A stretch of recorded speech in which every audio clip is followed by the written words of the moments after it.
Yummy chicken gravy. Leg piece. Let's prepare. జీలకర్ర, ఇలాచీ, లవంగాలు, చెక్క లైట్ స్మాష్ చేయండి.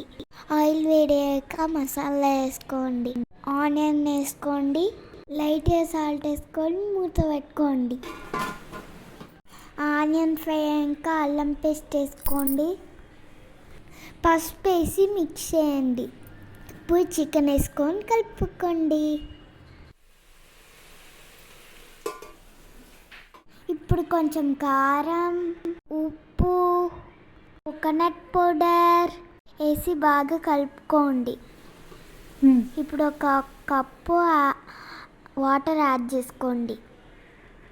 కొత్తిమీర, ధనియాల పొడి వేసుకోండి. అంతే, యమ్మీ చికెన్ రెడీ.